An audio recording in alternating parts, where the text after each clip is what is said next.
రాష్ట్ర ముఖ్యమంత్రి నారా చంద్రబాబు నాయుడు పెనమలూరు మండలం గంగూరులోని Venkatadri oils private limited rice మిల్లును సందర్శించి ధాన్యం కొనుగోలు ప్రక్రియను పరిశీలించారు. రైతుల ధాన్యం కళ్లెం దగ్గర నుంచి మిల్లుకు చేరే విధానాన్ని ముఖ్యమంత్రి పరిశీలించారు. ఈ క్రమంలో ఆయన మిల్లుల్లో ధాన్యంలోని తేమ శాతం లెక్కింపును పరికరం ద్వారా స్వయంగా పరిశీలించారు. రైతు సేవా కేంద్రం నుండి మిల్లుకు చేరిన ధాన్యంలో తేమ శాతాన్ని లెక్కించడంలో వ్యత్యాసాలు వస్తున్నట్లు రైతుల నుంచి ఫిర్యాదులు వస్తున్నాయని, దానిని లెక్కించడంలో ఖచ్చితత్వం ఉండాలని సూచించారు. మిల్లుకు చేరిన వాహనాల్లోని ధాన్యాన్ని కాటా వేసే విధానం, ఫండ్స్ ట్రాన్స్ఫర్, ఆర్డర్ జనరేషన్, ఇప్పటి వరకు మిల్లుకు ఎంత ధాన్యం వచ్చింది, నగదు చెల్లింపు వివరాలను అధికారులను అడిగి తెలుసుకున్నారు.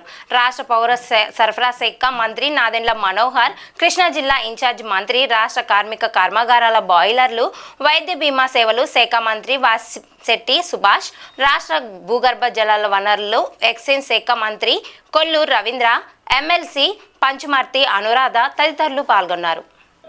నేను ఎప్పుడూ అనుకోలేదండి ముఖ్యమంత్రి గారితో ఇలా నేరుగా మాట్లాడతానని, నా సమస్య చెప్పుకుంటానని ఎప్పుడు అనుకోలేదు. సార్ చెప్పారు ఈ 5 ఏళ్ళుగా నవ్వుతున్న మొహాలు ఎప్పుడు చూడలేదని చెప్పారు. కానీ నేను చూశాను సార్, నవ్వుతున్న మొహాలు నేను చూశాను. ఎక్కడంటే మన పాస్బుక్ల పైన జగన్ గారు నవ్వుతుండే చూశా. ఆయన పలకలు వేసుకున్నారు కదా రోడ్ల పైన, వాటిపైన ఆయన నవ్వుతుండే చూశా. శవాల దగ్గరికి వెళ్ళి నవ్వుతాడు కదా, అది చూసా నేను. ఆ నవ్వు మొహాలు నేను ఖచ్చితంగా చూశాను సార్. మిగతా నవ్వులు నిజంగానే నేను ఇప్పుడు చూస్తున్నా ఇక్కడ. అయితే సార్ నా సమస్య వచ్చేసి నాకు రేషన్ కార్డు కావాలి సార్, తర్వాత హ్యాండిక్యాప్డ్ సర్టిఫికేట్ లేదు సార్. నేను వచ్చేసి మన జగన్ గారు ఉన్నారు కదా, ఆయన అభిమానితో నేను శపథం చేశాను. మా బాబు గారు వచ్చాక కంపల్సరీగా నాకు ఇప్పిస్తారు రేషన్ కార్డు, నాకు ఖచ్చితంగా హ్యాండిక్యాప్డ్ సర్టిఫికేట్ కూడా వచ్చిందని నేను చెప్పాను సార్.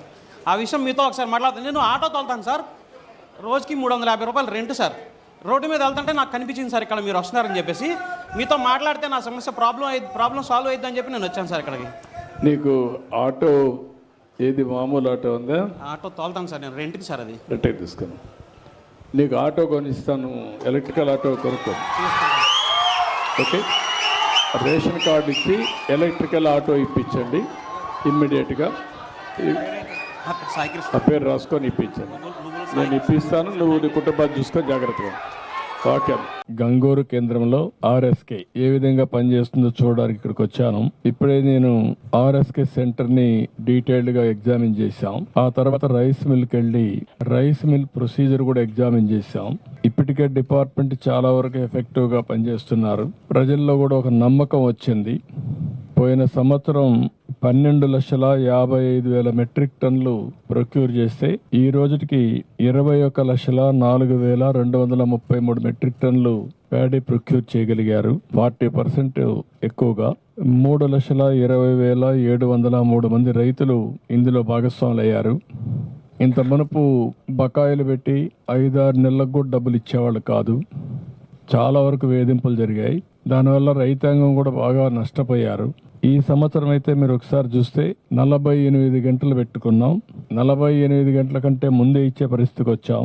4,733 కోట్ల రూపాయలు 3,13,670 మంది రైతులకి 48 గంటల కంటే ముందే ఇచ్చారు. అదే సమయంలో 93% 24 గంటల లోపలనే ఇచ్చారు. విత్ ఇన్ ది డే ఇచ్చాం. ఇప్పుడు నేను మా వాళ్ళకి చెప్పింది, వీలైతే ఇంకా ఎఫెక్టివ్ గా ఇవ్వడానికి ఈ డబ్బులన్నీ కూడా ఒక పద్ధతి ప్రకారం వాళ్ళ అకౌంట్లకు డీబీటీ వెళ్ళాలి. ఎన్పిసిఐ కూడా ఇందులో ఇన్వాల్వ్ అవుతారు.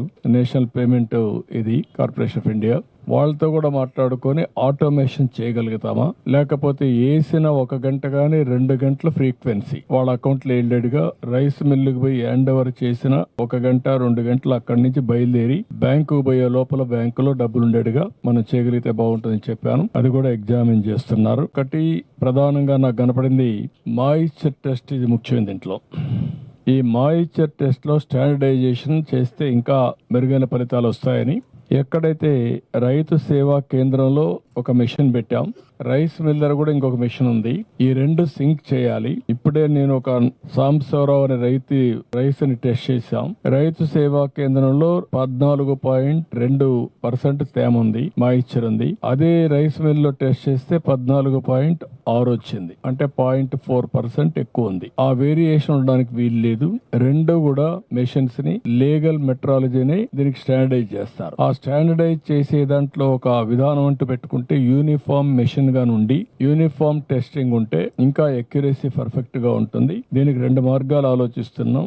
ఒకవేళ అవసరమైతే ఇక్కడే వాళ్ళ రైస్ వెల్ మనిషిని కూడా పెట్టేదానికి అవకాశాలు ఉన్నాయా అంటే మాకు దగ్గర 3,700 రైతు భరోసా కేంద్రాలు ఉన్నాయి, సపోర్టింగ్ కేంద్రాలు ఉన్నాయి. రైస్ మిల్స్ 1713 ఉన్నాయి.